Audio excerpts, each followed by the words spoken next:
this is great. Well, I'd like to first thank everybody for being here today. Today I'm pleased to announce the selection of Chief Michael Goldsmith as Norfolk's new police chief.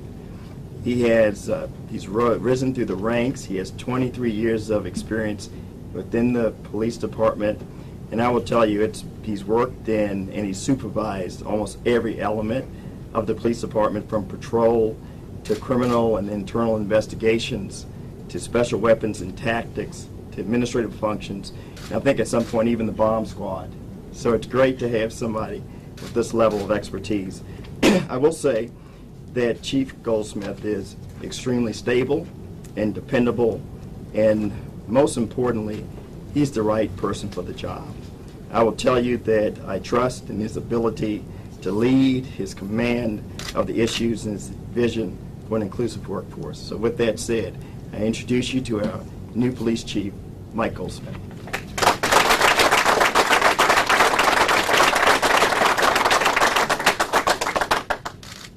First, I want to say that I'm both humbled and honored to have been selected for this position.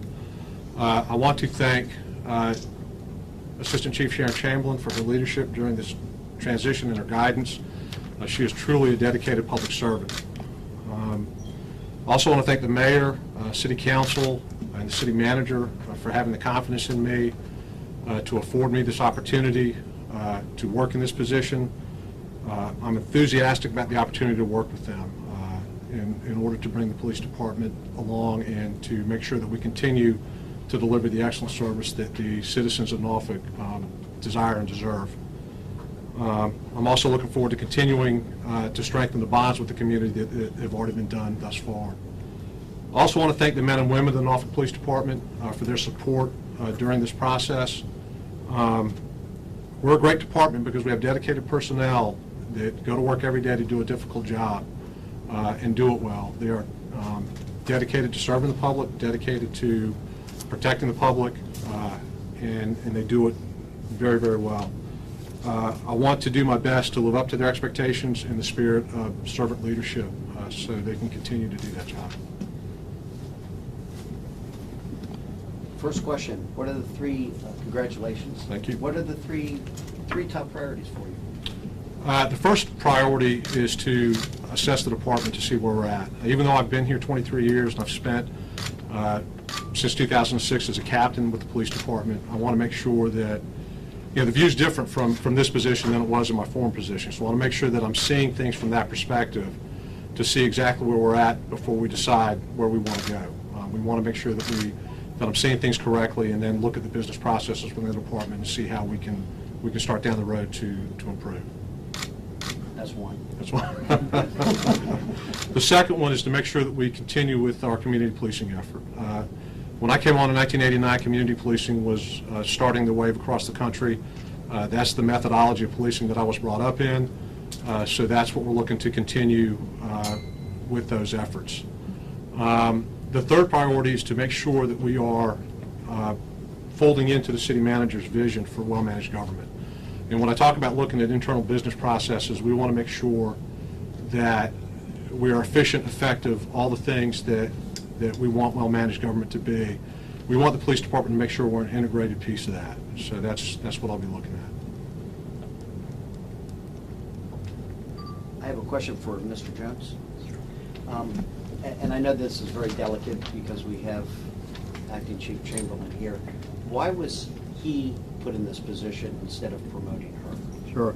Well, it's two pieces. One, we have a profound thanks and gratitude to Sharon Chamberlain for this transition period. Without a shadow of doubt, she's the right person to help us transition to where we are today.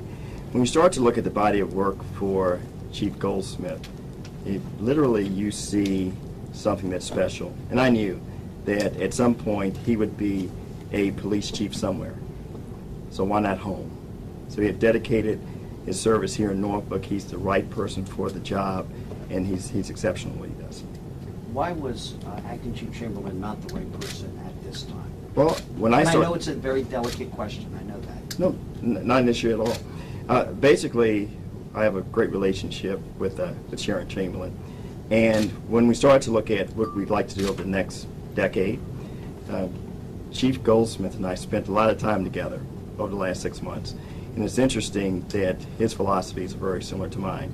He mentioned well-managed government. There are some things that he will put in place that are consistent with where we're trying to go. So in other words, we look at this well-managed government being more about problem solving than just about how do you go about reacting to a criminal element. So those are the pieces that start to put together. And again, as we talked beforehand about just having the right people in the right place, he's the right person in the right place. And one last question. Sure. With what you just said, was the leadership under Acting Chief Sharon Chamberlain more just reacting rather than being proactive? No, definitely Just not. plain on your last words. No, as a matter of fact, it's just this concept. Again, it's not why not Chief Chamberlain, it's why not Chief Goldsmith. And Chief Goldsmith has been incredible in laying out the vision for where he'd like this police department to be in the next decade. The fact that he has some background in Homeland Security, why was that important? I think he's well-rounded. It's not just Homeland Security, it's criminal investigations, internal investigations, it's even patrols. So he's well-rounded, and he knows every aspect of this department. City Manager, your colleagues across the country facing these decisions have two choices: bring in outside eyes or promote a veteran. Why did you decide to keep this within the department and promote a long-time veteran? Well, mainly because, and I think if you start to look at the people to my left and to my right, he has a body of work that's well respected within the police department and even throughout the region. So if we're going to say let's look internally, let's really put our money where our mouth is. Let's let our actions be, not just our words, but let's put it in our actions. And he's the right person for the job. Can you share with us, even in broad terms, how many candidates you have for the job, how many were internal versus external? Sure, we're not going to get into the specifics of the different candidates, but we had something a little less than 100 candidates. One question to follow up on that. My understanding is that he had 2 interviews. Was he the only one to get 2 interviews? He had multiple interviews. An interview isn't always just sitting down and talking across a table. An interview can be passing somebody along the street and asking how their day is. So over the course of this period of time, he's been constantly interviewed, whether he knew it or not. Chief Goldsmith, Yes, sir. congratulations. Thank you. Do you have a vision as chief of what the department will become or what changes you will make as a chief? Well, as I stated before, I really am not prepared to go through changes at this point, only because I've not had a chance to talk to staff to figure out and take a look at that assessment that I talked about before. It's going to be premature for me to start talking about how we're going to lay things out without having consulted with them, so that we're all on the same sheet of music and we're all driving this thing where it needs to go. Because it's not just about me, it's about the police department. And that's the way it should be. It's about the police department, about what's best for the police department, what's best for the city, what's best for the citizens. It's not accomplished with just one person. That's accomplished with a team. So I need to talk to my team so that we can further develop how we're going to go. Your position as police chief is a high-risk job. You get a lot of the credit and you get a lot of the blame. Why did you decide this is what you wanted to do? Well, first and foremost, I'm a resident of Norfolk. I've been a resident for a long time. This is, when I graduated from college, this is the job that I wanted. This is the job that I took. I love being in law enforcement. I particularly love being in law enforcement in Norfolk. It just seemed like this would be a great opportunity for me to have some influence in a city that I love and in an industry that I love, law enforcement. It just seemed like the timing was right. So that was basically it. I really felt like it was a good time to be able to move into this position. Take me back to your first day on the job here at the Norfolk Police Department. Okay. What do you remember about that day? Scared to death. It was, I can remember, I just graduated from the academy.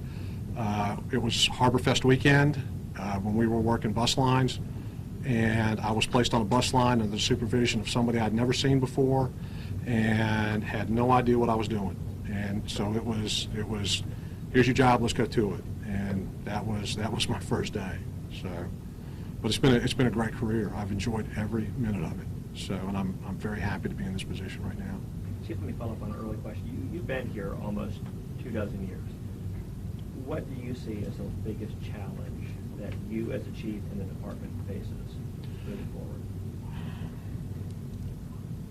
I think one of the biggest challenges for any law enforcement organization is to make sure that you are staying in tune with what the community wants. We've gone through several iterations of policing strategies. We went from very early in policing history to being very close to the community, and because there weren't appropriate checks and balances, we had lots of issues with graft and corruption. Then we went to this medical model or this professional model of policing where we were going to tell you what you needed as police officers because we were professional. We've now moved back to community policing, which I think is the way to go, but we're doing it appropriately at this point. And it's a constant evolution for us to be able to make sure that we're staying in tune with what the community wants, that we don't start to fall back into that professional medical model of policing where we decide what the community needs. So it's a challenge to us to stay in touch with the community, to make sure that we're getting the appropriate feedback so we can adjust our strategies to make them safer, and the perception of being safer is so they're secure in their neighborhoods.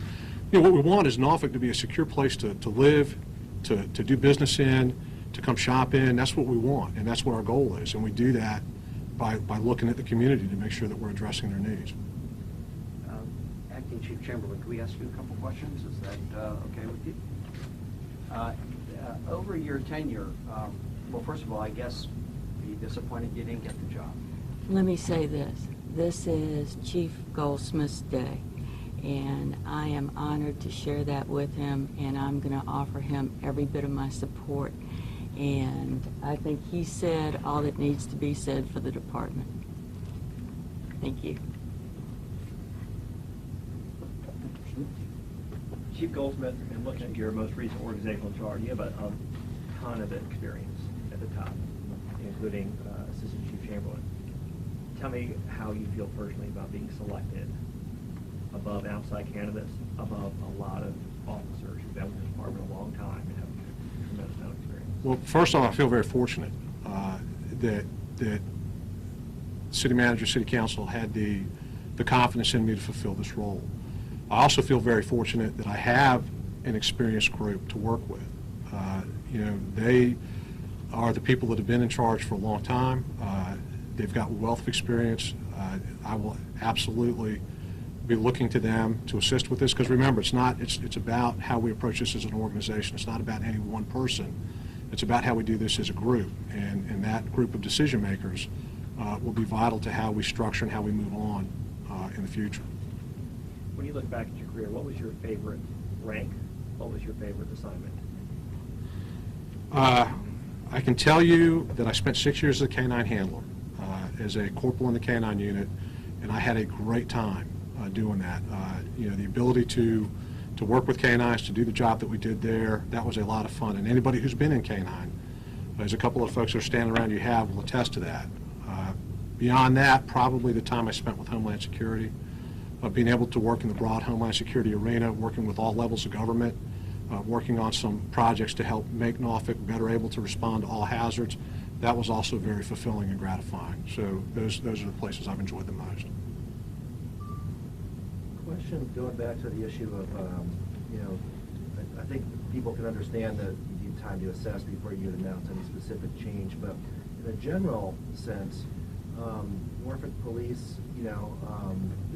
like any police department, there's opposing views about the police department. There is, one of the veteran homicide detectives is serving time in prison now. There have been, like any department would have, occasional scandals and things. Generally, is Norfolk Police Department a good, solid department that doesn't need a lot of fixing, maybe some tweaking, or do you feel like there may be some need for overhauls in certain areas, or, generally speaking? Generally speaking, I think we've got a good, solid department. I think we've got a lot of men and women that come to work every day doing exactly what's right. You have to remember that, like any organization, we have a few that will cause problems, and we do the best that we can to make sure that doesn't happen. We do the best we can to make sure there's appropriate background checks. We do the best we can to make sure we get the best candidates into our department. What you have to also remember is we have thousands of citizen contacts every day that go exactly like they're supposed to, and we never hear about those. So I'm confident that the men and women of this department are doing what they're supposed to do. And when we do have those rare occasions where they don't, we will address those, and we will address those with the appropriate means that we need to make sure that the public continues to trust us in our job. Any other questions? All right, thank you. Thank you. Congratulations. Thank you very much.